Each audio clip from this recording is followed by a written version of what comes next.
әріппен бастаймыз. Одан кейін отырып, бір топқа қағаз алып, өз қолымызға жайғасамыз. Ал ендеше амандасып әріппен бастаймыз.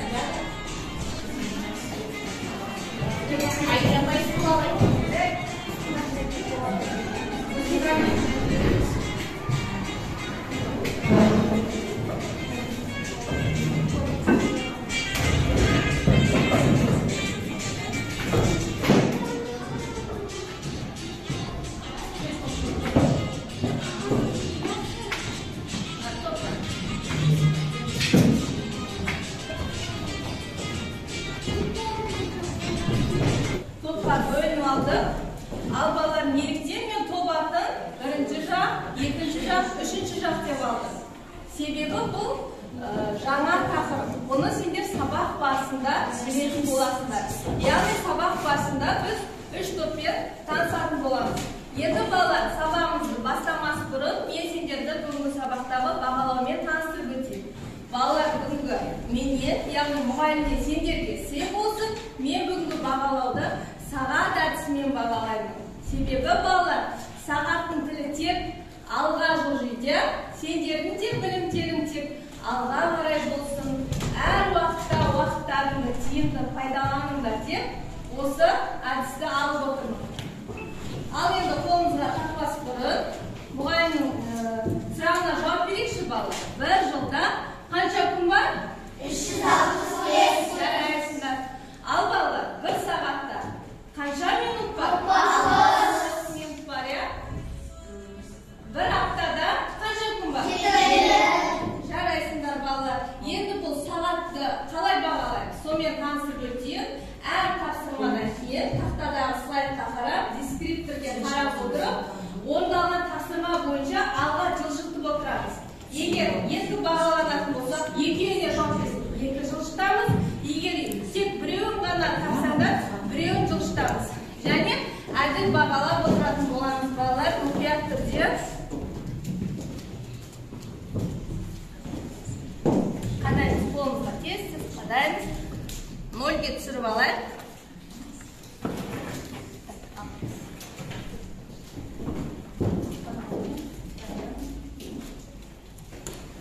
Бәрімізге келеді ма? Және балалар, сендердің жауап бергендеріне қарап, мен де топтық бағалап отырамын. 3 топты мен де. Бірінші жақ, екінші жақ, үшінші жақ деп алдым. Әр тапсырмадан кейін мен сендердің жауап бергендеріне қарап, сағат тілін алға жылжытып отыратын боламын.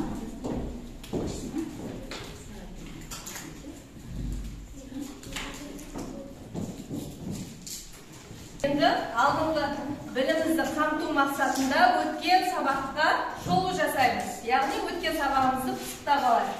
Балалар, біз өткен сабақта қазақ тілден не өтті?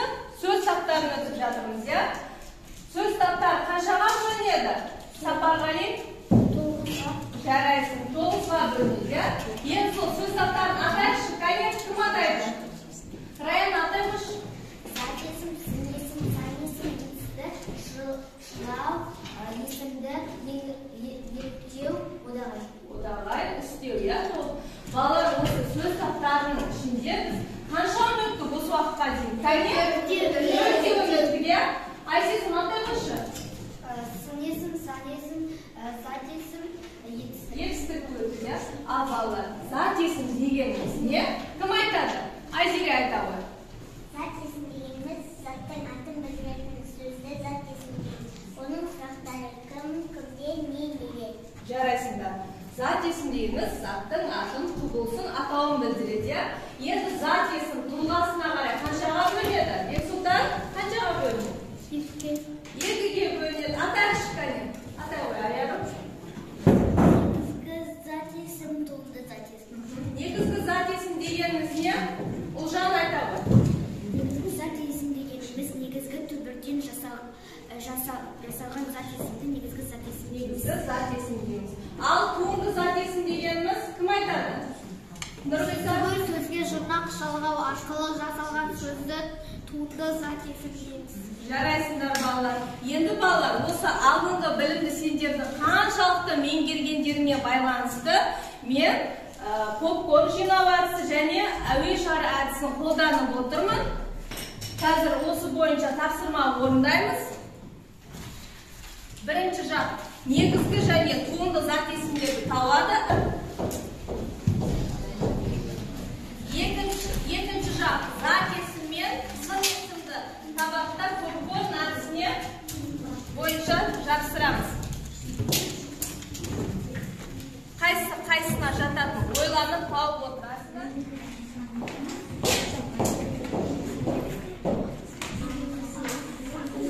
Екінші жақ балдар сендер сан есім мен есімді.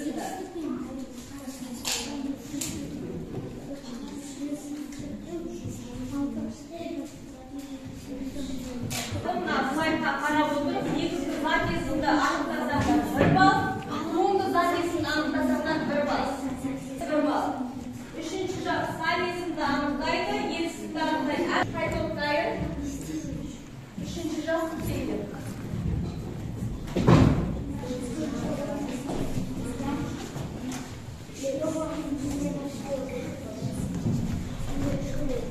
Негізгі туындың табасы, иә?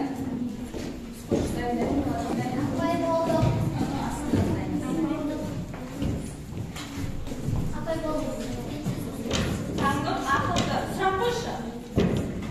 Ақылдыға сұрақ қой. Жоқ, сұрақ қойшы. Ақылды. Кім емес қой. Сұрақ қоямыз.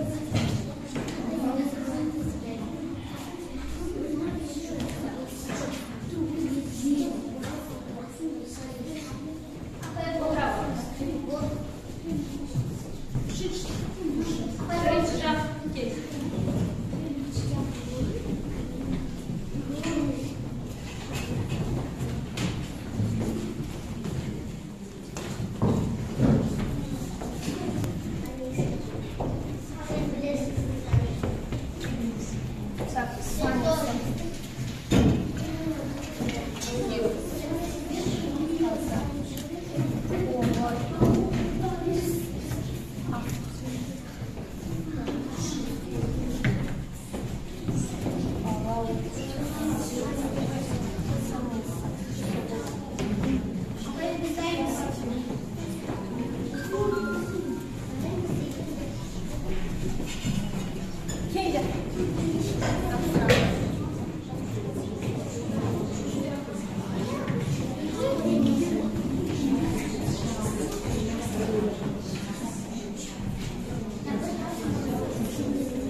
Дескриптірге қарап, дұрыс болса, жылжытып бағалап отырамыз. Бірінші етістікке қараймыз. Биледі, келді, тапты, айтты, берді, ойнап жүр. Етістік дұрыс табылған. Сан есім. Бірінші, 2, 7, 12, 6, 0, 100, миллион. Ұнатты. Не істеді, балалар? Ұнатты. Неге жатады? Есікке жатады. 30, 0.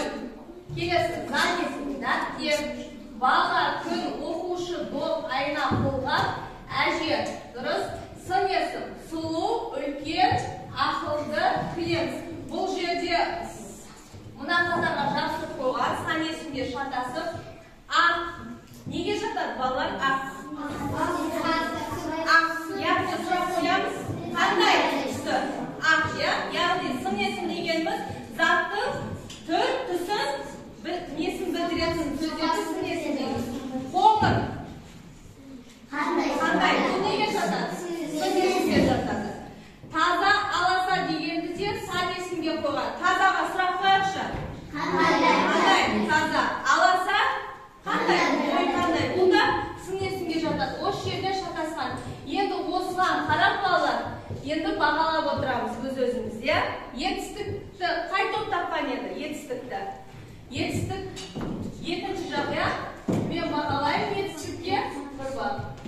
Сан есімнен кім тапты сан есімді? Қай топ?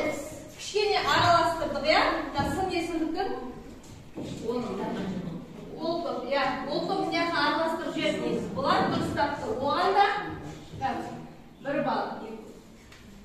Сонда 2 балл болады сағат тілдері. Яғни сендер осыған қарап сендер де өздерің бағалайсыздар сағат тілдеріңді. Енді зат есімге қараймыз. Зат есімді тапқан топ сендер, я? Зат есімді дұрыстадыңдар, сын араласып кетті мынау. Сендер яғни 1 балл.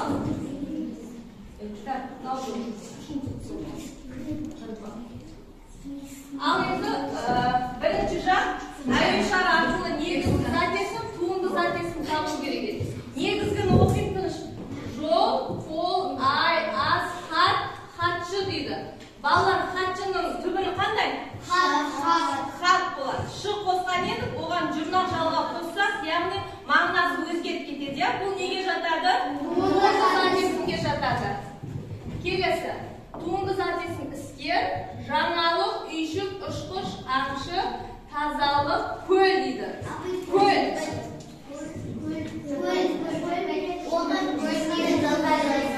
Себебі бұда ешқандай жұрнақ жалғанбаған. Бұл негізгі зат есім. Көлші, туынды зат есім. Осыған қарап өз-өздеріңді бақылап отырыңдар. Енді сендер әр неден бір-бір қате жіберіңдер, мен сендерді бірінші жақ 1 балл.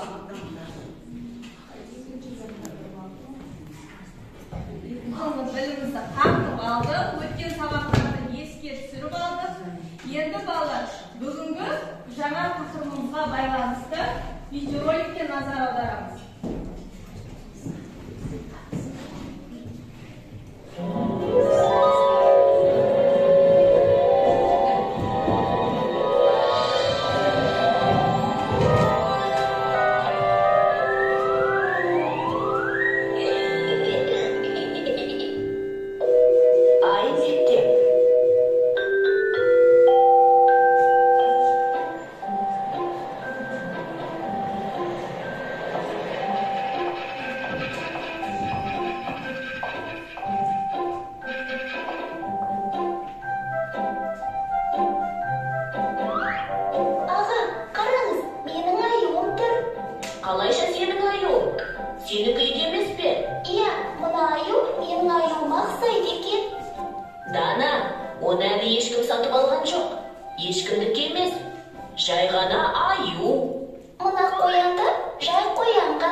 Тәуелдік жалғау заттың біреуге не бір нәрсеге тәуелді меншікті екенін білдіреді.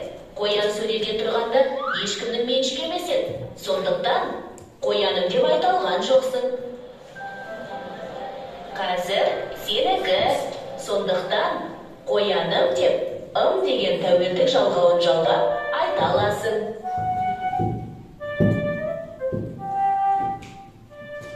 Мынау сенің қоянды сатып алғаныңды растайтын түбіртегің.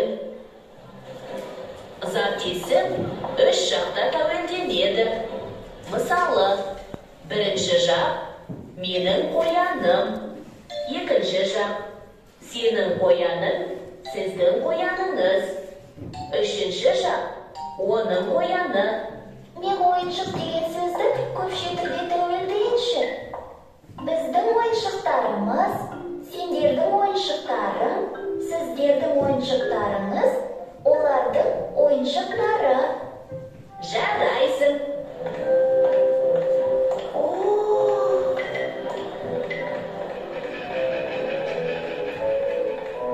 Менің қояным ең секілді.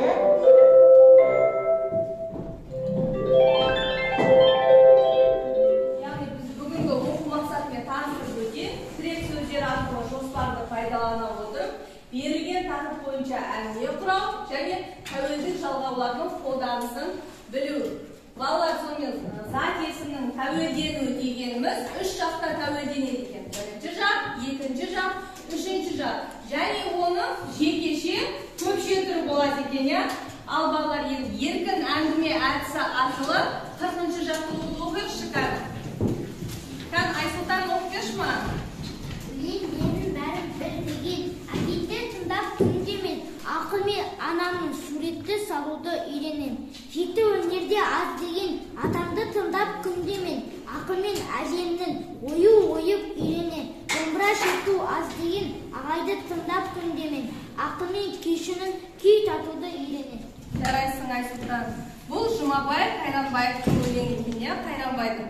Ал енді сұраққа жауап берейікші, балалар. Өлең не туралы айтылған? Кәне? Өнер туралы.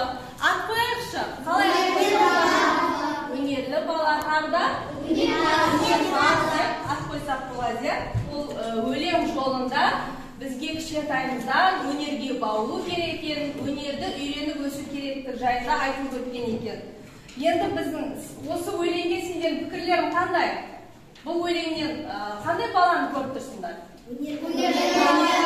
Баланы көріп тұрмыз, иә, балалар? Енді осы өлеңдегі Досжан Қарабер жазылған сөздерді оқыршы.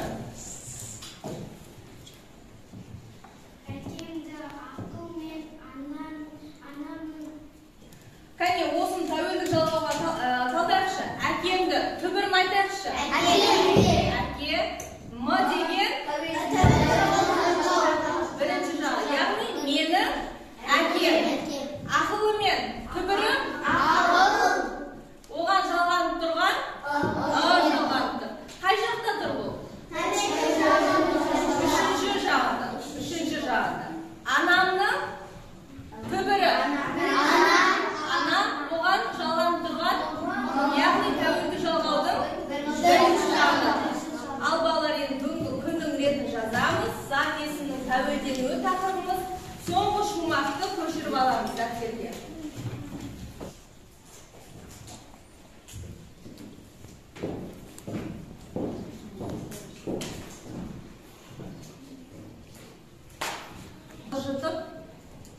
Келесі тақырыпқа қарай шыққан барлықтар маған назар аударыңдар. Оқушылар, келесі 3 жаққа тапсырма, топтық жұмыс. Бірінші жақ балмұздақ жинау әдісі арқылы тапсырма орындаймыз. Бұл жердегі тәуелді жалғаулардың жекеше көпшетін ажыратамыз. Екінші жақ сендерге гүлдер таратамыз. Жасырынған гүлдердегі суреттерді көріп, оны анықтап, осы тақырып бойынша әңгіме құрап, оны 3 жақта талдаймыз. Ал үшінші жақ аквариум әдісі. Бұл суда жүзген балықтардағы сөзді оқып, сөйлем құраймыз.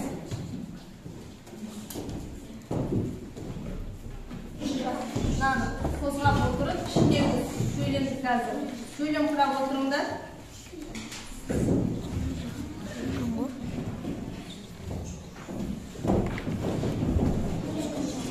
Концессиясын жолдаймыз.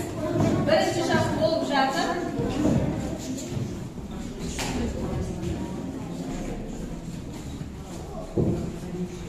Болма болыңдар. Кәне, тексершеден бірінші жақ. Досым, әнім, домбырам, әжем. Екінші, шашым, өнеріңіз, анаңыз. Бір-біріне жақындамасын. Үшінші жақ. Баласы, яғни оның баласы. Балалары қай жақта тұр бұл? Үшінші жақ көпшен түрінде, е? Достары, қаламдарымыз, добыр. Жарайсыңдар балалар. Бұл енді сағаттың тілін жылжытып өздеріңді бағалап отырыңдар. Кәне? Жылжытып кел, таңыр. Шайқау арқылы ішінде балықта сөз жазылған бір сөз оқып, қай сөз тұтса?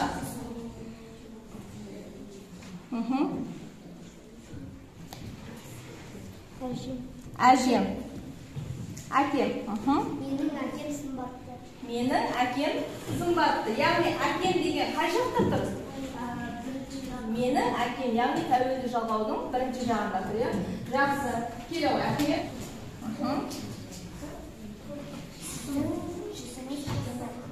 Жүзі. Оның жүзі келбетті. Жүзіңіз деп тұрған жоқ, жүзі деп тұр. Жақсы. Ал енді екінші жақ. Көрдік па, қандай жазылған суреттер таптық? Кәне, айта ғой сен? Түлкі. Түлкіге кәне бүгінгі біздің оқу мақсатымызға байласы тірек сөз деп алайық. Соған сөйлем құрайықшы. Түлкі ол жабайы жануар. Бұның түсі қызыл сары. Ол жыртқыш. Түлкіні енді 3 жақта талдап береміз. түркім, сенің түркің, сіздің түркіңіз, олардың түркісі. Олардың болса, бұл үшінші жақ, бірақ көп жетірі болып кетеді, я? Оның түркісі болады, я? Аярым, сен анықтадың ба? Қандай сөз шықты сенде? Раушан, я? Раушанды қосып, сөйлем құраймыз. Бүгін әкем Раушан анама қызыл Раушан әкелді. Жарайсың. Сен қалдай бұл Раушанды? Менің Раушаным, сенің Раушаның, сіздің Раушаныңыз, оның Раушан, я? Саған? Қонжық айта ғой. Қонжық орманда мекендейді, ол жыртқыш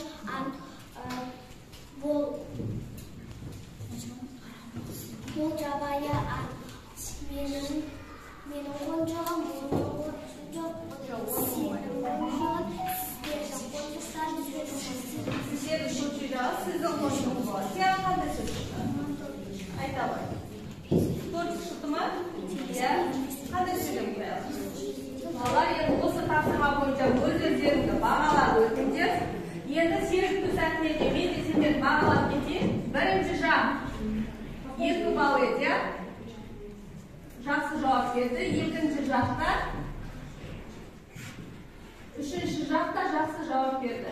Енді серіктің сәті балалар алдарына қандай?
Мен түсіндім.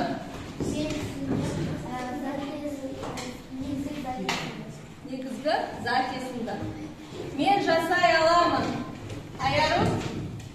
Мен жасай аламын. Мен жасай аламын. Я?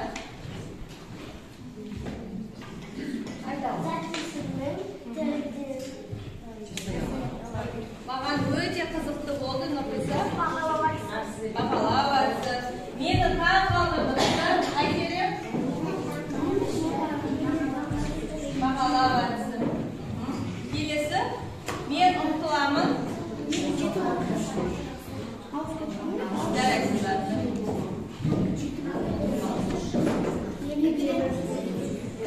Жұмбақтың шешу не екен қыстырыңыз жатты ода? Домбыра. Яғни қос шекті домбыра қалай айтылған, я? Домбыра қалай қайтерем табыр?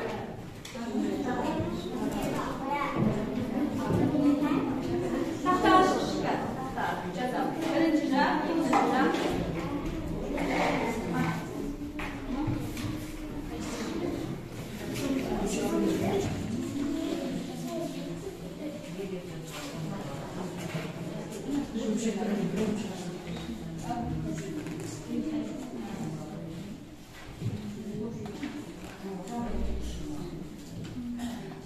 Көкше түрінде кім талдайды?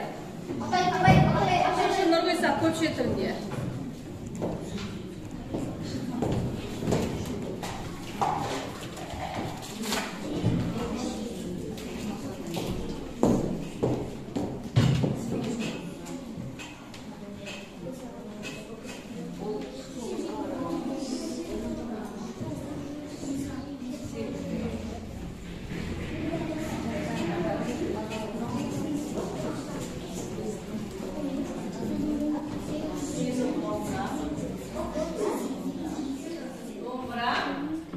Сіздің домбыраңыз, оның домбырасы. Жақсы, жарайсың Айзере? Қанша әкетсек?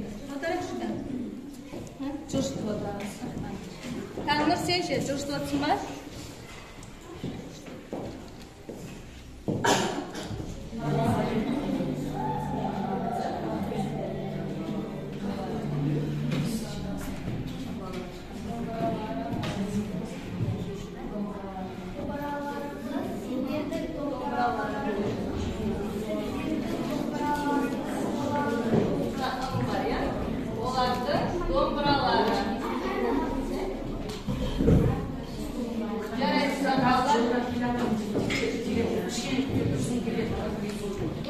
Ал балалар үш топты бағалады. Бірінші жақ, екінші жақта 10 балға ие болды. Үшінші жақ 8 балға ие болды. Жарайсыңдар балалар, өздеріңде бағаларыңдар ма? Өздеріңді? Жақсы, бүгінмен осы сабағымыз аяқталды.